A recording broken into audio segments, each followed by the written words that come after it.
18세기 네덜란드의 유명한 의사 볼 하페가 죽고 난 다음에 그의 유산들이 경매되기 시작했습니다.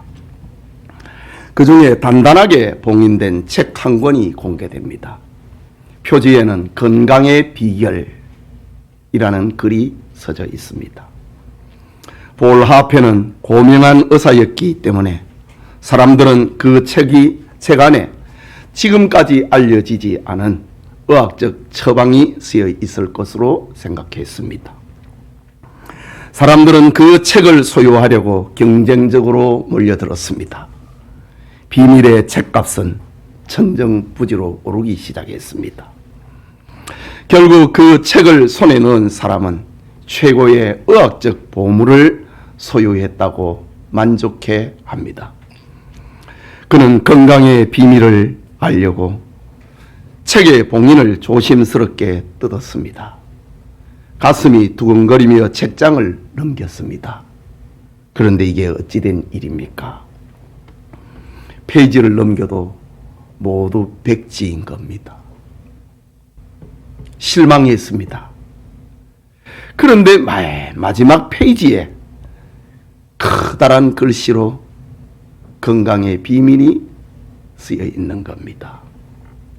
머리는 차게 하고 발은 따뜻하게 하라. 지나친 욕심을 부리지 말고 항상 마음을 편하게 하라. 그러면 너는 모든 의사가 필요 없게 될 것이다. 라는 글이었습니다. 건강의 비결은 몸과 마음을 관리하라는 조상들이 전해져 주었던 평범한 이야기 속에 있던 그것이었습니다. 예배드리는 성도님, 건강한 성도가 되는 비결은 무엇일까요? 오늘 바울이 데살로니가 교회에 보낸 영감의 편지 속에서 건강한 성도라는 제목으로 하나님의 말씀 받고자 합니다.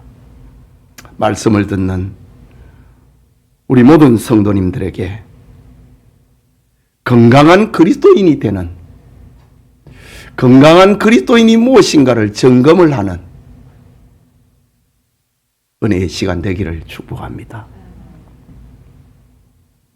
건강한 그리스도인이라고 하는 그 답안지를 지금 우리가 펼쳐놓고 나는 어떤 교인인가? 나의 건강 점수는 몇 점이 되는가? 여러분 각자가 한번 생각해 볼 수 있기를 바랍니다. 성경이 우리에게 들려주는 건강한 성도는 첫째로 설교를 하나님의 말씀으로 받는 겁니다.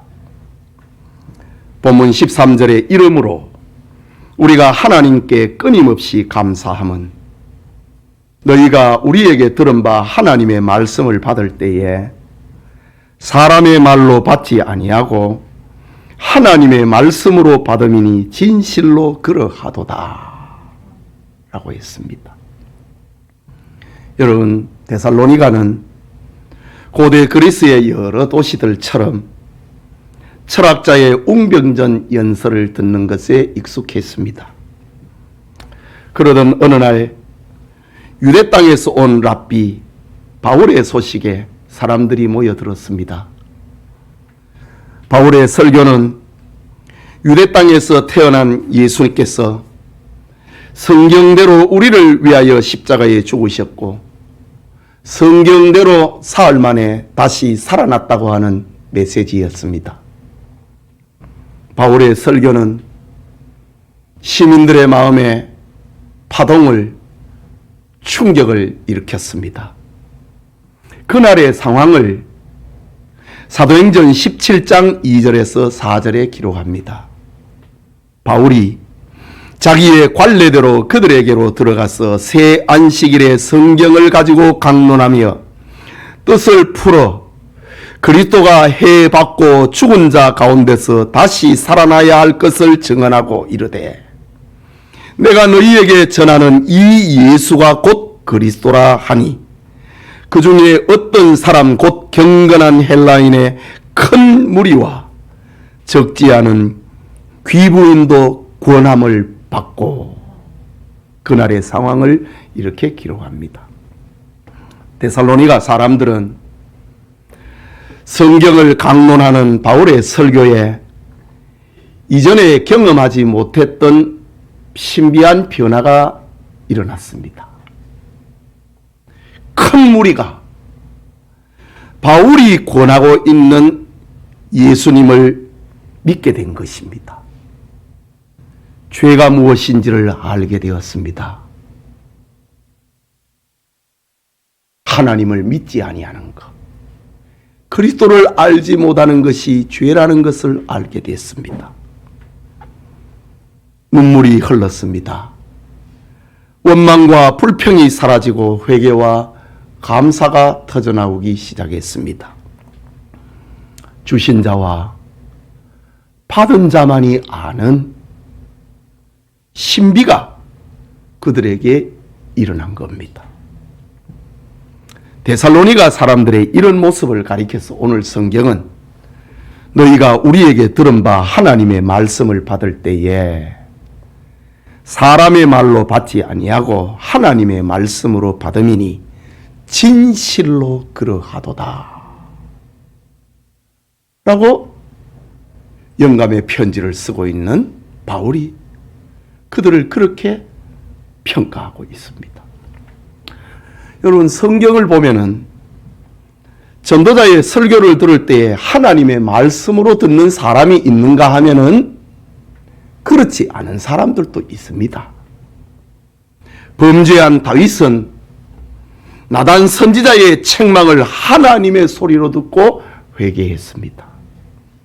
그 결과 하나님의 용서의 은혜가 다윗에게 임했습니다. 그리고 그는 성군 다윗이라고 하는 별명을 얻게 됩니다. 죄악이 가득한 니느웨 사람들은 선지자 요나의 설교가 마음에 찔렸습니다. 3일이 지나면은 이 큰 성 니느웨가 멸망한다. 요나 선지자의 메시지에 마음이 찔렸습니다. 그들은 금식을 선포하고 회개하기 시작했습니다. 그 결과 그들은 하나님으로부터 불쌍히 여김을 받고 용서의 은혜를 입게 됩니다.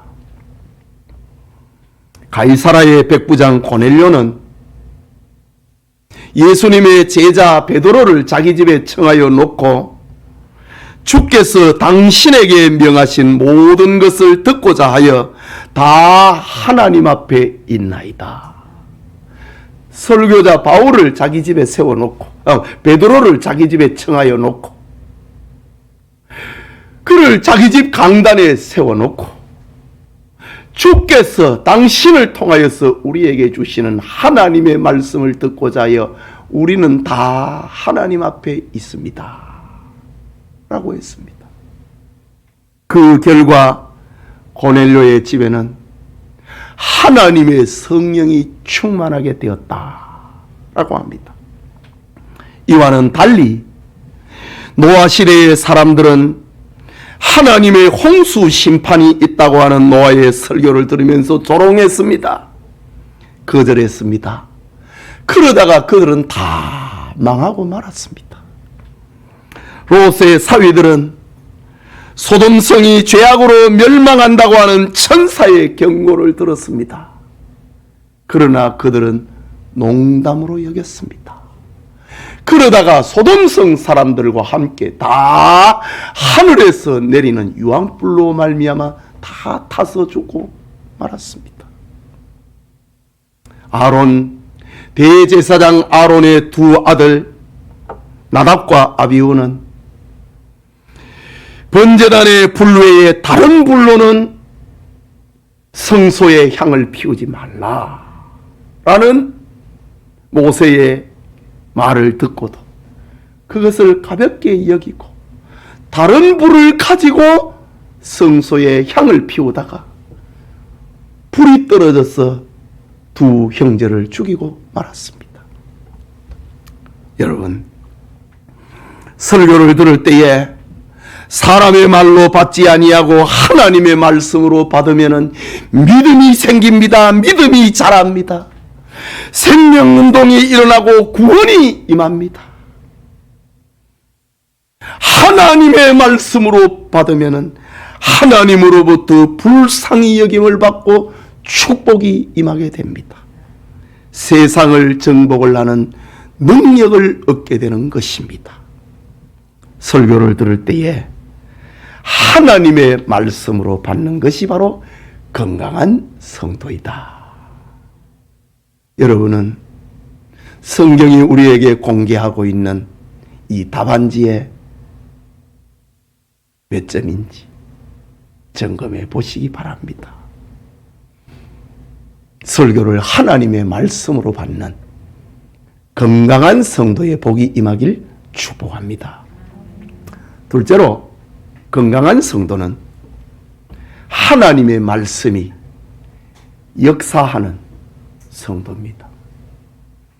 본문 13절 후반부에 보면은 이 말씀이 또한 너희 믿는 자 가운데에서 역사하느니라. 이 말씀이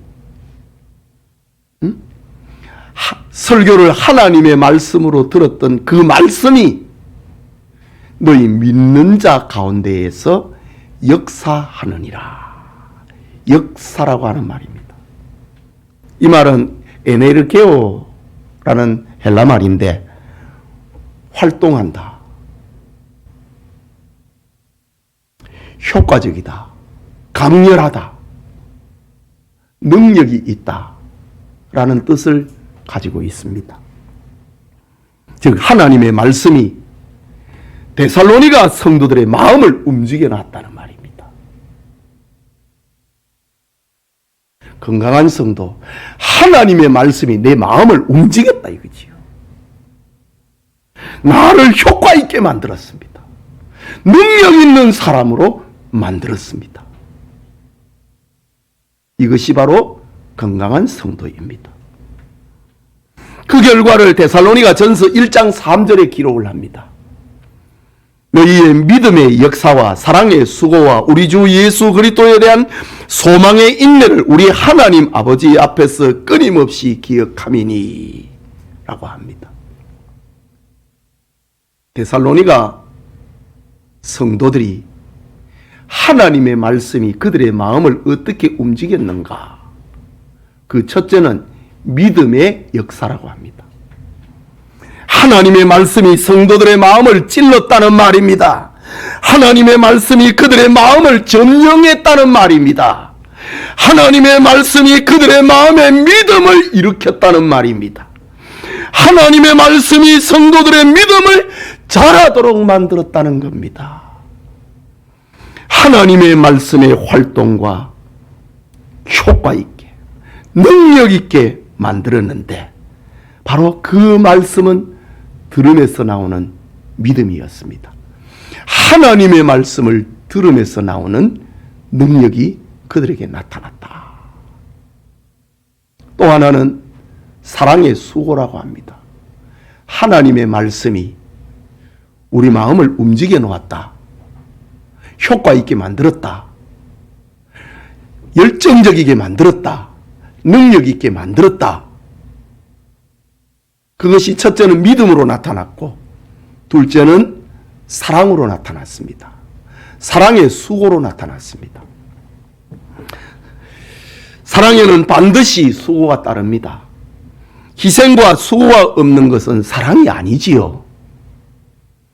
하나님의 말씀의 효과로 나타난 사랑의 수고는 데살로니가 성도들을 향하여서 하나님의 은혜에 감사하는 예배로 나타났습니다.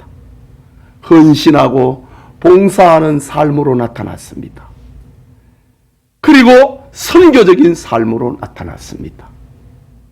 데살로니가 성도들은 바울을 비롯한 전도자 일행들이 다른 곳으로 갈 때 그들에게 전도비를 보내게 됩니다. 선교적인 삶이지요. 그것뿐만 아니라 그들은 형제 사랑으로 사랑의 수고를 나타냈습니다. 그 사랑의 수고는 신분과 지위와 빈부를 초월했습니다. 오늘날에야 이렇게 한 장소에서 다 앉아서 같이 예배를 드리지만은 고대 사회에는 그렇지 않았습니다. 혈통의 벽이 얼마나 두꺼웠는지 모릅니다. 로마인이냐 이방인이냐 벽이 얼마나 두꺼웠는지 모릅니다. 노예냐 자유인이냐 그 벽은 넘을 수 없는 벽입니다. 남자냐 여자냐 어른이냐 아이냐 얼마나 벽이 두꺼웠는지 모릅니다. 그런데 데살로니가인들의 마음속에 하나님의 말씀이 역사하여서 사랑의 수고 희생으로 나타났습니다. 그들은 서로를 소중하게 여겼습니다. 자기를 낮추었습니다. 다른 사람을 높였습니다. 그리스도인의 사랑은 이런 것이기 때문입니다. 하나님의 말씀의 역사는 이렇게 하나님 사랑과 이웃 사랑으로 나타났습니다. 또 하나 데살로니가인들의 마음속을 하나님의 말씀이 움직여 놓았는데 그게 뭐냐? 소망의 인내라고 합니다.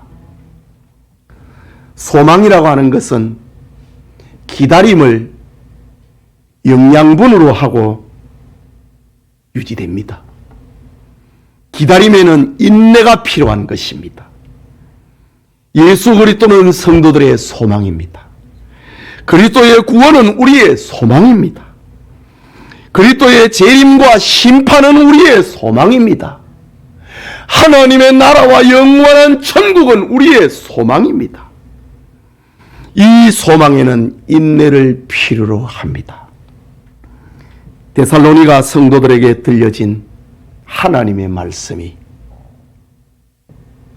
소망의 인내를 가지도록 만들었습니다. 하나님의 말씀이 믿는 자 속에 역사하지 아니한다면은 그것은 참된 믿음이 아닙니다. 하나님의 말씀이 내 마음을 움직여 놓지 않고 내 삶을 효과 있게 능동적으로 능력 있게 열정적으로 만들지 않는다면은 그 믿음은 참된 거 아닙니다. 야고보서 2장 20절과 22절에 아 허탄한 사람아 행함이 없는 믿음이 헛것인 줄 알고자 하느냐 네가 보거니와 믿음이 그의 행함과 함께 일하고 행함으로 믿음이 온전하게 되었느니라 했습니다. 하나님의 말씀이 우리의 마음을 움직여 놔야 된다 이거지요. 우리의 삶을 효과 있게 만들어야 된다는 말입니다. 열정적이게 능력 있게 만들어 놓아야 된다. 그게 믿음이다 라는 겁니다. 예배드리는 성도님, 오늘의 한국교회가 세상에서 왜 소금과 빛이 되지 못하고 있습니까? 그것은 하나님의 말씀이 믿는 자 속에서 활동하지 않기 때문입니다. 하나님의 말씀이 믿는 자들의 마음을 움직여 놓지 않기 때문입니다. 수고가 따르는 사랑이 없고 인내가 동원이 된 참 소망을 가지지 못했기 때문입니다. 교인들의 믿음은 행동하지 않고 사랑은 말뿐이고 소망은 인내로 보여주기 못하기 때문에 맛을 잃어버리고 빛을 발하지 못하는 것 아닙니까? 믿음의 역사와 사랑의 수고와 소망의 인내, 이것은 1세기의 데살로니가 성도들 뿐만 아니라 오늘 우리에게도 요구되고 있는 건강한 성도의 모습입니다. 하나님의 말씀이 영천의 성도님들에게 활동하고 효과 있게 하고 열정과 능력으로 나타나는 건강한 성도님들이 되시길 축복합니다. 마지막으로 건강한 성도는 앞선 자를 본받는 성도입니다. 본문 14절에 형제들아 너희가 그리스도 예수 안에서 유대에 있는 하나님의 교회들을 본받은 자 되었으니 그들이 유대인들에게 고난을 받음과 같이 너희도 너희 동족에게서 동일한 고난을 받았느니라 고 했습니다. 데살로니가 교회 성도들은 자신들이 잘 믿는다고 교만하지 않았습니다. 독선적이지 않았습니다. 폐쇄적이지 않았습니다. 그들은 하나님의 말씀 안에서 앞선 교회들과 유기적인 관계를 맺었습니다. 우리가 더 배워야 할 것은 무엇인가? 내 부족은 무엇인가? 내가 고쳐야 할 것은 무엇인가? 내가 좀 더 잘해야 할 것은 무엇인가? 믿음의 앞선 자들을 본받으려고 했다 이거지요. 예루살렘 교회를 비롯한 유대에 있는 앞선 교회들은 참으로 본받을 것이 많았습니다. 유대에 있는 교회들을 사도행전 4장 32절에는 이렇게 기록합니다. 믿는 무리가 한 마음과 한 뜻이 되어 모든 물건을 서로 통용하고 자기 재물을 조금도 자기의 것이라 하는 이가 하나도 없더라. 모이면은 기도하고 흩어지면 전도했습니다. 참으로 본받을 것이 많은 이상적인 교회였고 좋은 교회였던 겁니다. 그런데 데살로니가 교회는 이렇게 좋은 앞선 것들을 본받았는데 그것뿐만 아니라 고난까지도 본받았다고 합니다. 고난. 저 예루살렘에 있는 교회는 자기 동족들로부터 오는 시련을, 박해를, 핍박을 어떻게 이겼을까? 그걸 배웠다고 합니다. 어떻게 하면 이런 시련을 이겨나가는가? 그걸 배웠다고 합니다. 우리는 그런 것에 대해서는 좋은 거 본받는 거는 부러워하면서 본받고 나도 그래야지 이래 하지만은 시련을 당할 때 그걸 어떻게 겪는가? 그걸 어떻게 통과하는가? 그거에 대해서는 별로 관심을 가지지, 별로 배우려고 하지 않지 않습니까? 그런데 데살로니가 성도들은 어떻게 고난을 이겨내는가? 그것을 배웠다고 합니다. 본문 15절에서 16절에 저 예루살렘 교회, 유대에 있는 교인들의 당하는 처지를 기록을 합니다.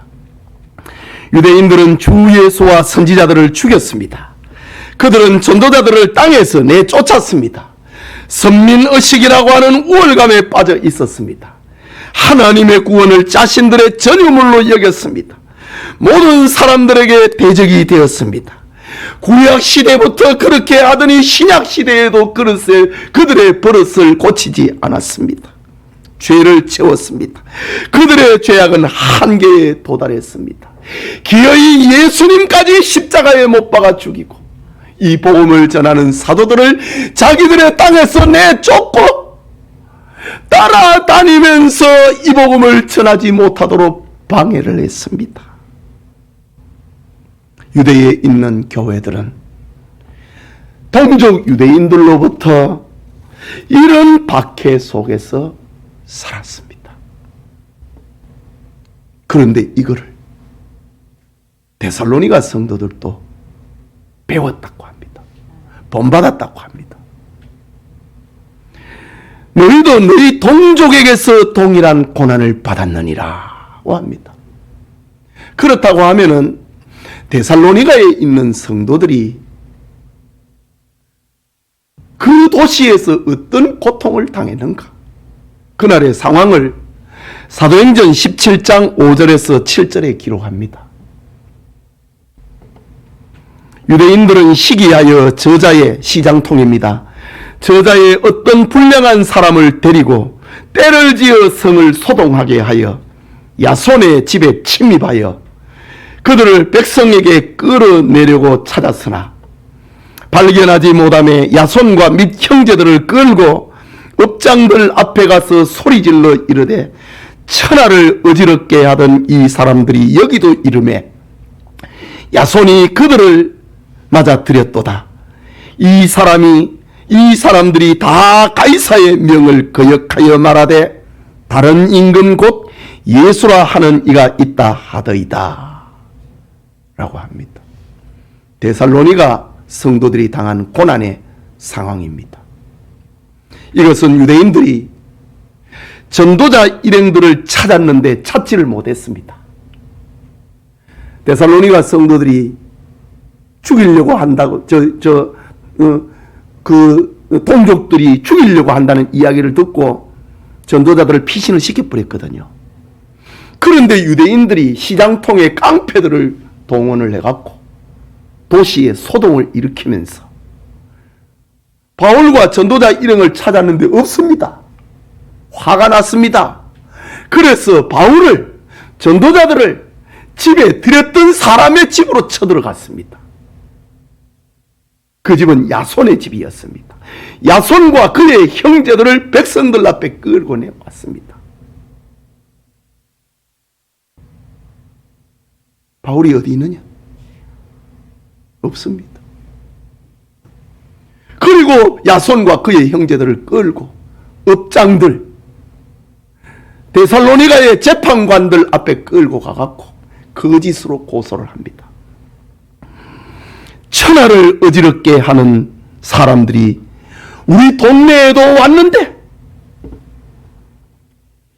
야손이 그들을 영접하였다. 이 사람들이 다 가이사의 명을 거역하고 말하되 다른 임금 곧 예수라 하는 이가 있다고 하더라. 거짓말입니다. 예수님은 우리의 구주이시지 로마의 왕은 아닙니다. 그런데 데살로니가 사람들이 폭도들을 동원을 해가지고 바울을 못 찾으니까 바울을 영접을 하고 바울로 하여금 설교할 수 있게 만들고 바울로 하여금 머물게 만들었던 숙소를 제공을 했던 야손의 집에 가가지고 끌고 폭동을 일으켰습니다. 거짓으로 고소했습니다.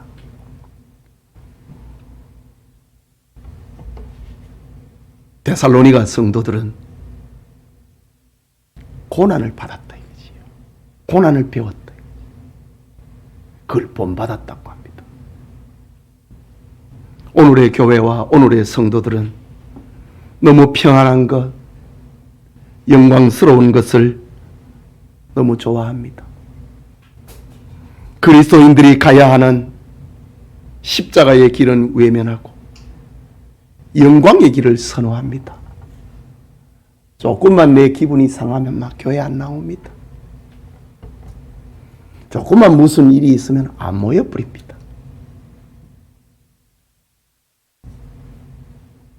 그거는 하나님이 정하신 성도의 길이 아닙니다.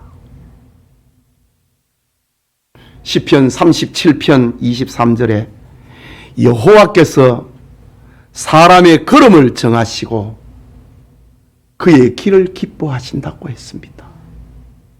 하나님이 정해놓은 그 길을 가는 자를 하나님이 기뻐한다고 했습니다. 디모데후서 3장 12절에는 무릇 그리스도 예수 안에서 경건하게 살고자 하는 자는 박해를 받으리라 라고 했습니다. 예수님은 요한복음 12장 24절에 내가 진실로 진실로 너희에게 이르노니 한 알의 밀이 땅에 떨어져 죽지 아니하면 한 알 그대로 있고 죽으면 많은 열매를 맺느니라. 희생입니다. 고난입니다. 죽지 아니하면 아무런 열매를 못 맺습니다. 그러나 죽으면 많은 열매를 맺는다고 했습니다. 히브리서 12장 1절과 2절에서 바울은 모든 무거운 것과 얽매이기 쉬운 죄를 벗어버리고 인내로서 우리 앞에 당한 경주를 경주하며 하나님이 정해놓으신 우리가 가야 할 길을 가자 이거지요. 믿음의 주여 또 온전하게 하시는 이인 예수를 바라보자.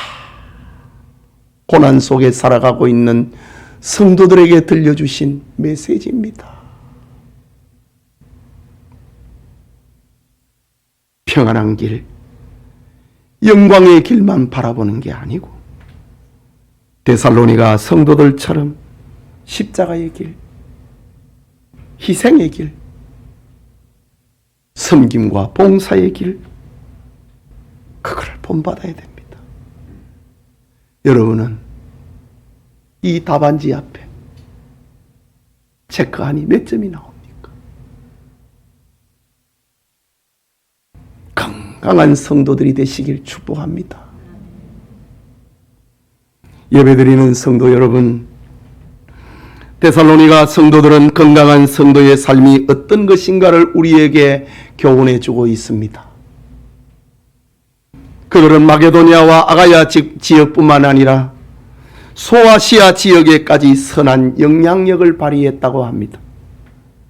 그뿐만 아니라 오늘날 건강한 성도들을 생각을 할 때에 데살로니가 교회의 성도들을 쳐다보게 만들어주고 있습니다.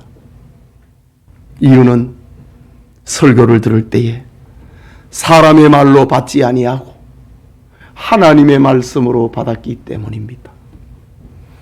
하나님의 말씀이 능력으로 활동하여 내 마음을 움직여 놓고 믿음을 일으키고 사랑과 소망으로 나타났기 때문입니다. 그리고 성도들 간의 유기적인 관계를 맺고 믿음이 앞선 이들을 본받고 고난까지도 본받았기 때문에 건강한 성도의 표상이 되어주고 있는 겁니다. 영천의 성도님들이 데살로니가 성도들처럼 설교를 들을 때 사람의 말로 받지 아니하고 하나님의 말씀으로 받는 은혜를 받아야 됩니다. 받은 말씀이 생활에 적용이 되어서 설교가 생활에 적용이 되어서 믿음을 일으키고 사랑과 소망으로 활동을 해야 합니다. 앞선 신앙인들과 교제하고 그들을 본받고 고난까지도 어떻게 이겨내는가, 그것을 본받을 수 있는 우리 교우들이 되시기를 바랍니다. 이렇게 될 때에 우리의 다음 세대는 더욱 밝을 것입니다. 건강한 성도가 될 것입니다. 선한 영향력을 발휘하는 성도가 될 것입니다. 하나님의 축복스러운 성도가 될 것입니다. 데살로니가 성도들처럼 건강한 성도가 되어서 하나님께 영광을 돌리고 많은 사람을 옳은 대로 돌아오게 하는 영천의 성도님들 다 되시길 축복합니다. 우리가 기도합시다. 말씀을 받았습니다. 건강한 성도라고 하는 답안지를 우리가 지금 펼쳐 들었습니다. 나는 몇 점일까? 나는 건강한가? 어디가 아픈가? 어디에 병이 들었는가? 첫째인가 둘째인가 셋째인가? 어디에 병이 들었는가? 우리는 몸이 아플 때 얼마나 민감합니까? 눈이 아프면 안과 가고, 목이 아프면 이비인후과 가고, 이가 아프면 치과 갑니다. 장기가 아프면 내과 가고, 뼈가 아프면 외과 갑니다. 얼마나 우리의 몸의 건강을 위해서 민감합니까? 나는 건강한 성도인가? 하나님의 말씀 앞에서 점검을 하고 고쳐야 되지 않겠습니까? 우리 같이 기도합시다.